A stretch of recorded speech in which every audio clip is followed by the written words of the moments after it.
بسم اللہ الرحمن الرحیم۔ السلام علیکم ورحمۃ اللہ وبرکاتہ۔ قبلہ ان اسلام کیوں اور کب بدلا گیا؟ اللہ تعالیٰ امت محمدیہ کے لیے قبلے کو کیوں بدل دیا؟ پہلے ساری امتیں بیت المقدس کی طرف رخ کر عبادت کرتے تھے، اس لیے بیت المقدس کو قبلہ اول کہا جاتا ہے، یعنی پہلا قبلہ، اور بیت اللہ دیٹ از کعبۃ اللہ شریف امت محمدیہ کے لیے قبلہ عطا فرما دیا۔ امت محمدیہ کا قبلہ کعبہ شریف ہے۔ ہم سب کعبۃ اللہ کی طرف رخ کرتے ہوئے نماز پڑھتے ہیں۔ بیت المقدس یعنی مسجد اقصیٰ کو سلیمان علیہ السلام نے تعمیر کیا تھا، اور کعبۃ اللہ کو 5 انبیاء نے بنایا: حضرت آدم علیہ السلام، حضرت نوح علیہ السلام، حضرت ابراہیم علیہ السلام، حضرت اسماعیل علیہ السلام، اور پھر نبی کریم صلی اللہ علیہ وسلم کے زمانے میں بھی کعبہ تعمیر ہوا۔ اس وجہ سے بھی کعبۃ اللہ کو زیادہ فضیلت تھی، یعنی 5 نبیوں نے کعبۃ اللہ کے تعمیر میں حصہ لیا تھا۔ بیت المقدس فلسطین میں ہے، پریزنٹلی کالڈ ایز پیلسٹین۔ بیت المقدس کو مسجد اقصیٰ بھی کہا جاتا ہے۔ اسلام میں مسجد اقصیٰ تیسرا مقدس مقام ہے، پہلا کعبۃ اللہ شریف اور دوسرا مدینہ شریف یعنی مسجد نبوی۔ مسجد اقصیٰ کا نام قرآن پاک میں شب معراج کا تذکرہ کرتے ہوئے آیا ہے۔ حضرت محمد مصطفیٰ صلی اللہ علیہ وسلم نے شب معراج کی مقدس رات میں مکے سے مسجد اقصیٰ آئے تھے اور نماز عشاء کی امامت فرمائی تھی۔ آپ صلی اللہ علیہ وسلم وہاں سے آسمانی سفر کیا تھا۔ آپ صلی اللہ علیہ وسلم نے ہجرت کے بعد 17 مہینے بیت المقدس کے طرف پہلے قبلے کی طرف نماز پڑھتے تھے۔ مصلیوں دیٹ از نماز پڑھنے والوں کی پیٹھ کعبۃ اللہ کی طرف ہوتی تھی۔ آپ صلی اللہ علیہ وسلم کو یہ احساس ہوا کہ اللہ کے گھر کے ڈائریکشن پر پیٹھ دکھانا بے حرمتی ہوگی۔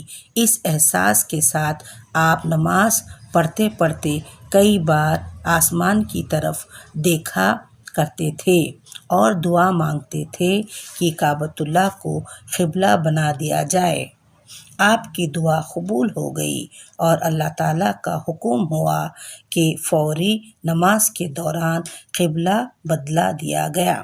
رسول اللہ اس وقت عصر کی نماز مدینہ شریف کی ایک مسجد میں نماز پڑھ رہے تھے۔ سارے لوگ مسجد میں نماز کے ہی دوران اپنا رخ ڈائریکشن کعبۃ اللہ کی طرف پھیر لیا، یعنی رخ موڑ لیا۔ اس مسجد کا نام مسجد قبلتین ہو گیا، یعنی 2 قبلوں والی مسجد۔ اللہ تعالیٰ کا حکم وحی کے ذریعے ہوا اور سارے مسلمان کا قبلہ کعبۃ اللہ ہو گیا۔ ساری دنیا میں مسلمان کعبۃ اللہ کی طرف رخ کرتے ہوئے نماز ادا کرتے ہیں۔ کعبۃ اللہ کے اندرونی حصے میں شیر خدا حضرت علی رضی اللہ تعالیٰ عنہ پیدا ہوئے، اس لیے جشن مولد کعبہ منایا جاتا ہے۔ اس کے علاوہ کعبۃ اللہ میں لگانے کے لیے اللہ سبحانہ تعالیٰ نے جنت سے حجر اسود بھجوایا اور اپنے پیارے حبیب صلی اللہ علیہ وسلم کو کعبۃ اللہ میں حجر اسود کو فکس کرنے کا حکم دیا۔ حضور اکرم صلی اللہ علیہ وسلم نے جمعے کے دن نماز فجر کے بعد تمام صحابہ اور مکے کے گورنر کو اور مصلیوں کو حکم دیا کہ حجر اسود لگایا جائے گا۔ کعبۃ اللہ کے قریب صحن میں بڑی چادر بچھائی گئی اور سینٹر میں اللہ کا عظیم تحفہ حجر اسود رکھ دیا گیا۔ حضور پاک صلی اللہ علیہ وسلم اور تمام صحابہ چوطرف سے چادر کو اٹھایا اور اللہ کے رسول صلی اللہ علیہ وسلم نے اپنے دست مبارک سے کعبۃ اللہ میں حجر اسود کو بٹھایا اور حجر اسود کو بوسہ لیا اور کہا یہ جنت کا خاص پتھر ہے۔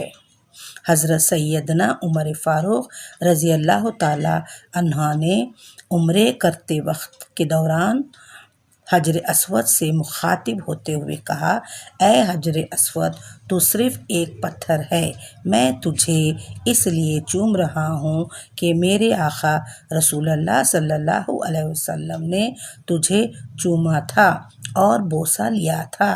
کعبۃ اللہ کو دیکھنا سب سے بڑی عبادت ہے، سنگ اسود کو چومنا عبادت ہے، طواف کرنا عبادت ہے، مقام ابراہیم پر 2 رکعت نماز ادا کرنا عمرے کا ثواب ہے، صفا اور مروہ کے چکر کاٹنا عبادت ہے۔ اس طرح سے ساری کائنات کا قبلہ کعبۃ اللہ ہے۔ ان دا اینڈ میں آپ عالم اسلام کے مسلمانوں سے اپیل کرتی ہوں کہ وہ مسجدوں کو آباد رکھے اور 5 وقت نمازوں کی پابندی کرے۔ اللہ تعالی ہم سب کو حج اور عمرے کی سعادت نصیب فرمائے اور پیارے آقا صلی اللہ علیہ وسلم کی گنبد خضرا اور مسجد نبوی میں نماز پڑھنے کا موقع عطا فرمائے۔ آمین ثم آمین۔